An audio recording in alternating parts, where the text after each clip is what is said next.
Olá, alunos do nono ano, sejam bem-vindos a mais uma aula de Geografia. Na aula de hoje, nós vamos falar sobre os tipos climáticos e também sobre a vegetação que ocorre no continente asiático. Lá no livro de vocês, esse conteúdo pode ser acompanhado a partir da página 236. Mas antes de nós falarmos dos tipos que existem, dos climas diferentes que existem, as vegetações que existem na Ásia, primeiramente nós vamos relembrar alguns fatores climáticos que vão influenciar principalmente nas características climáticas de uma determinada região. Então vamos lá, para a gente relembrar esse conteúdo. Quais são os fatores? Para começar, a Ásia é um continente muito extenso, é o continente mais extenso entre todos eles. Então, se nós imaginarmos um continente com tamanha magnitude, é impossível pensar que exista apenas um tipo climático, até porque a linha do Equador ela passa aqui, e nós temos então grandes diferenças climáticas aqui, porque quanto mais próximo das áreas polares é mais frio e quanto mais próximo à linha do Equador, mais quente. Então a gente precisa entender que dentro da Ásia existem muitas diferenças climáticas. Quais são os fatores que vão influenciar nas condições climáticas de um determinado lugar? Primeiramente, a altitude. A altitude, ela tem a ver com o quê? Com o lugar o tipo de relevo onde essa região ela está localizada. A maior cadeia montanhosa que nós temos no mundo, os pontos mais altos, em termos de altitude, estão na Ásia, no Monte Everest. Então, não tem como pensar que um clima lá do pico do Everest é parecido, por exemplo, com o clima aqui de uma região onde a gente tem uma planície. Então, é muito diferente. Então, a altitude ela vai dizer muito sobre a condição climática. O segundo é a latitude, que tem a ver com a posição em relação à linha do Equador. Quanto mais distante da linha do Equador, mais frio. Quanto mais próximo da linha do Equador, mais quente será a condição de clima desse local. Outra coisa são as correntes marítimas. Normalmente o oceano ele vai agir de maneira a amenizar a condição climática. Por quê? Porque as águas elas conseguem manter a temperatura quente por mais tempo. Então as regiões mais aquecidas, elas fazem com que a água ela se desloque para as regiões menos aquecidas e leve um pouco desse calor. As correntes marítimas, elas funcionam da seguinte forma: elas podem ser correntes frias ou correntes quentes, tá? Então, existem correntes que se formam aqui próximo da linha do Equador, e que vão em direção aos continentes, levando calor. Assim como existem correntes que se formam aqui próximo ao Polo Sul e vão em direção à linha do Equador, levando águas mais frias e amenizando a temperatura dessas águas que são bastante quentes. Outro fator são as massas de ar. As massas de ar elas funcionam de uma maneira muito parecida com as correntes marítimas.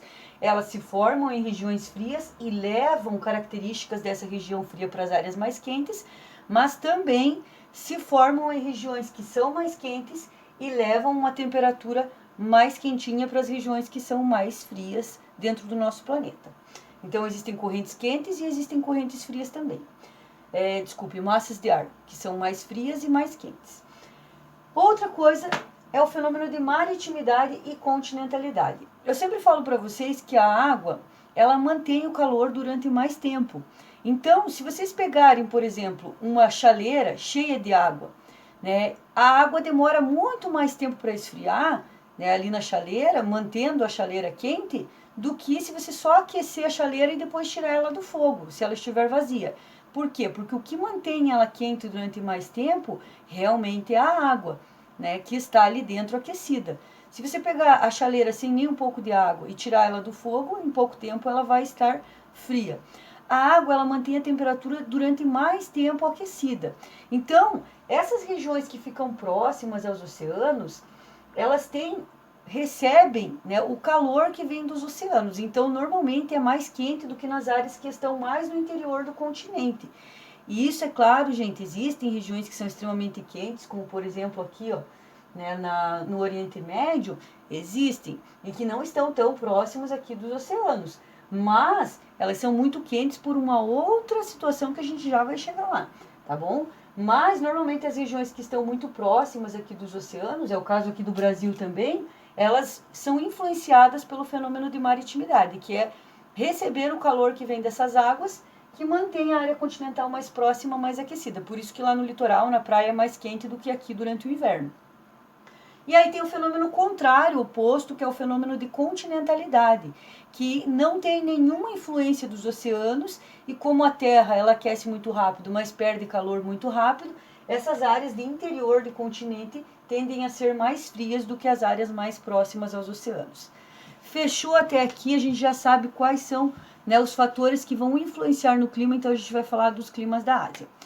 Bom, eu peguei o meu mapa, dei uma separadinha aqui, espero que dê para ver um pouquinho no vídeo ali a linha preta que está circulando toda a Ásia, é que fica espelhado aqui o esquema, até eu arrumar depois fica meio estranho. Mas basicamente pega toda essa região aqui, a Ásia, ok? Aqui nós temos o Oriente Médio, a Ásia Central, a Ásia Setentrional, o Extremo Oriente, a Ásia Meridional e qual que eu não falei, o Sudeste Asiático. Essas regiões elas têm características diferentes de clima, ok? Então a gente vai começar lá pela Ásia Setentrional.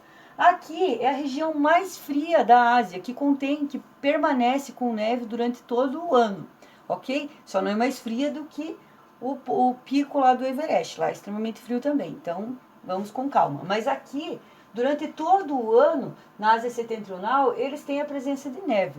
Por ser uma região com um clima polar e frio, a vegetação é de taiga e de tundra. O que é taiga e tundra? Né? São aquelas vegetações formadas por gramíneas, que não crescem muito nas regiões onde a neve é muito, né, espessa durante todo o ano e o solo fica exposto em apenas alguns meses, então não dá tempo de crescer uma vegetação muito grande. Então crescem apenas as gramíneas, depois vem a neve de novo e cobre tudo novamente. Já no caso, o tipo de vegetação de árvores que existem nesses lugares são as vegetações que nós temos as coníferas. Lembra que eu sempre explicava para vocês lá no 8º ano a questão da neve? Essas árvores elas têm folhas que são mais pontiagudas e que são revestidas de uma cutícula que impede que a neve permaneça ali. Então a neve passa reto e as árvores permanecem vivinhas, ok? Agora a gente vai para a Ásia Central. Essa região do Stão aqui, ó, do Tajiquistão, Cazaquistão, Turcomenistão, então é uma região muito seca. Essa região tem o clima árido e semiárido, onde nós temos como vegetação os estepes, que são aquelas vegetações formadas pelo quê? Aquelas pequenos arbustos, né? Não tem grandes árvores, né? Muito seco. Então são aquelas arbustos de médio porte, de 1 metro, um pouco mais, né? Algumas vegetações também que são bastante espinhosas e que conseguem resistir mais tempo durante a seca. Perfeito? Aí nós vamos para o Oriente Médio, aquela região de conflitos, né? Sempre que a gente vê lá as guerras, lá aparece aquela monte de terra voando, poeira. Por quê? Porque também é uma região muito árida e semiárida, é região muito próxima de um deserto, chove muito pouco, né? Nessa região nós temos o quê? Os estepes e as plantas xerófilas, que são as espinhentas, as espinhosas, né, que conseguem se manter durante mais tempo em períodos de longa estiagem, porque quase não chove, é árido para semiárido, então pouquíssima chuva. Depois nós temos a Ásia Meridional, tá? A Ásia Meridional é essa daqui, ó, que tem a Ásia insular também, né, cheia de ilhas aqui nessa região. Essa região tem um clima tropical e sofre com os regimes das monções, né? Um clima um pouco parecido com o do Brasil, aqui um clima quente, com bastante chuva, mas que durante o verão, né, como os ventos sopram das áreas de maior pressão para menor pressão, durante o verão o que acontece? Eles têm uma quantidade muito grande de chuva, porque evapora muita água do oceano, o oceano empurra, né, essas nuvens para dentro do continente e ocorrem muitas chuvas. Então a gente tem o regime de monções. Depois nós vamos para o Extremo Oriente. Então, o Extremo Oriente a gente já lembra do pessoal do olho puxadinho, pele mais amarelada, né? É esse mesmo. Então, no Extremo Oriente nós temos o quê? O clima subtropical e temperado. É um clima mais parecido com o clima do sul aqui do Brasil, né? Nós temos o quê? Temos as estações bem definidas, né? Não temos tanto frio e nem tanto calor, mas as estações são, né, presentes aí durante todo o ano. Nós percebemos o outono, percebemos o inverno, percebemos a primavera e percebemos o verão, ok?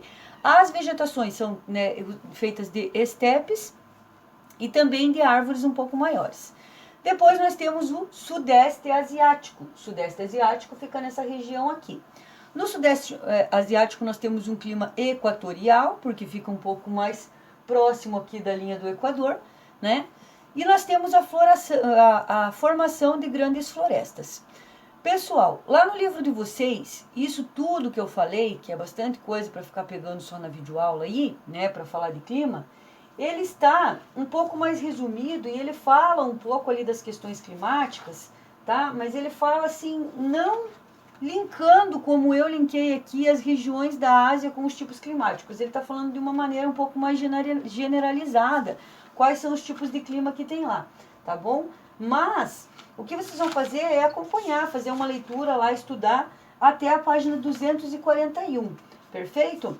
Depois de feita a leitura, eu gostaria que vocês fizessem lá no caderno de vocês uma espécie de mapa mental. Vocês podem usar um mapa ou podem somente fazer em tópicos, tá bom? Quais são os climas e os tipos de vegetação que existem lá na Ásia. Não tem nenhuma atividade para vocês fazerem no livro essa semana, é só fazer isso no caderno mesmo. Perfeito? Um grande abraço para vocês, fiquem com Deus, continuem se cuidando, usando álcool gel, permanecendo em casa, fazendo o que vocês podem para se manter seguros. Vocês viram que os casos de corona estão aumentando aí, né? Então, espero que todos vocês permaneçam com cuidado até que nós possamos voltar aí às nossas atividades normais. Um grande abraço para vocês, tudo de bom. Saudades!